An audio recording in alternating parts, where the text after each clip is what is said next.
This is Muhammad Dilshad with the poem of second lesson. Title of the poem is Wind. Hawa.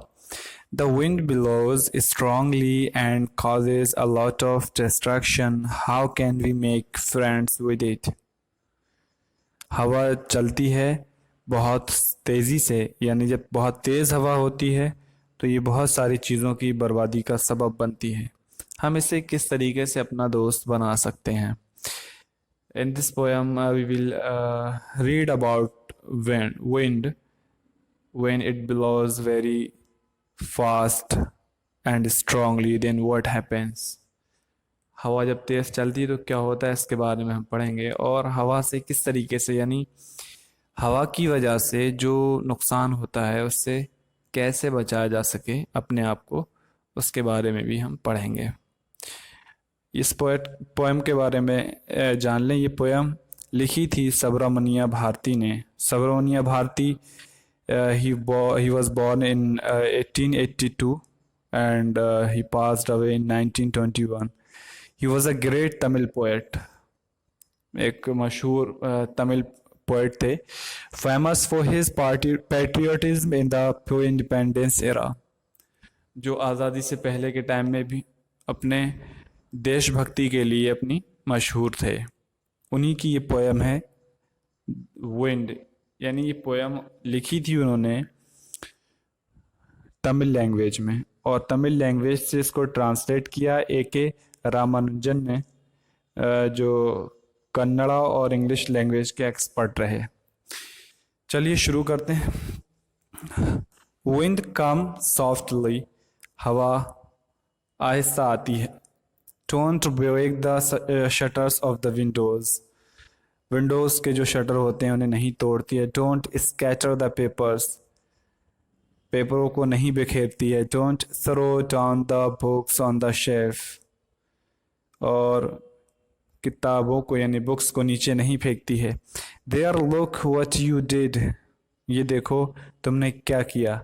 You threw them all down, तुमने सब चीज़ों को तितर बितर कर दिया या इधर उधर फेंक दिया। You tore the page of the books, तुमने किताबों के पेज फाड़ दिए, बुक्स के पेज फाड़ दिए। यू ब्रॉट रेन अगेन, तुम दोबारा बारिश ले आए। You are very clever at poking fun at weaklings, concentrate on this word weaklings. Meaning of this word is कमज़ोर लोग या कमज़ोर चीज़ें। You are very clever at poking fun. Poking fun यानी having fun, किसी से तफरी करना, खिलवाड़ करना। You are very clever at poking fun at weaklings, यानी तुम्हें कमज़ोरों से खेलने में बहुत मज़ा आता है।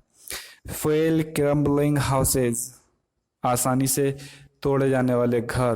क्रम्बलिंग डोर्स, कमज़ोर दरवाजे। क्रम्बलिंग राफ्टर्स, क्रम्बलिंग राफ्टर्स, और नरमी से तोड़े जाने वाले या जो चीज़ें आसानी से टूट जाती हों। क्रम्बलिंग वुड, कमज़ोर लकड़ी। क्रम्बलिंग बॉडीज़, कमज़ोर जिस्म वाले लोग। क्रम्बलिंग लाइफ्स, वो लोग जिनको जो अपनी ज़िंदगी से बेजार हों, यानी कमज़ोर इंटेंशंस वाले लोग, लो इंटेंशन वाले लोग, लो इंटेंशंस वाले लोग। क्रम्बलिंग हार्ट्स, वो लोग जिनके दिल कमज़ोर होते हैं। The wind god winnows and crushes them all, winnow means होता है उड़ाना, फटकना, अच्छे को बुरे से अलग करना या बुरे को अच्छे से अलग करना। The wind god winnows and crushes them all, इसमें पोएट कह रहा है कि जो हवा का खुदा है, हवाई खुदा जो है, वो सब चीज़ों को इधर से उधर कर देता है और उन्हें क्रश कर देता है। He won't do what you tell him, ये वो नहीं करेगा जो तुम उसे बताओगे। So come let's build strong homes, आओ इससे बचने के लिए स्ट्रॉन्ग होम्स बनाएं। Let's join the doors firmly, और जो डोर्स हैं उन्हें बहुत ही फर्मली, बहुत ही स्ट्रांगली हम ज्वाइन करें। Practice to form the body, अपनी बॉडी को स्ट्रांग बनाने की कोशिश करें। Make the heart stead fast, दिलों को बहुत ही ज़्यादा ताकतवर बनाएं। Do this and the wind will be friends with us.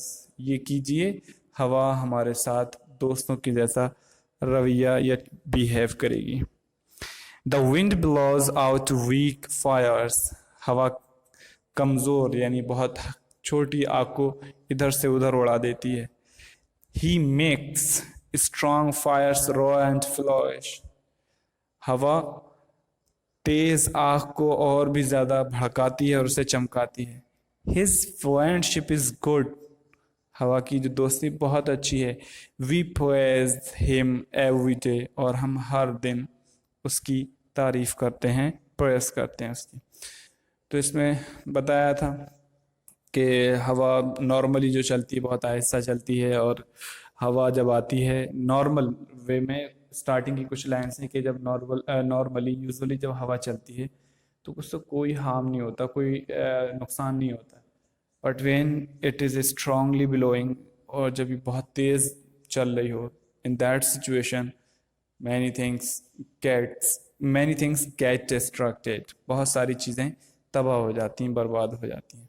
Hope you have understood this lesson. If you have any query, you can ask in comment box, and see you later.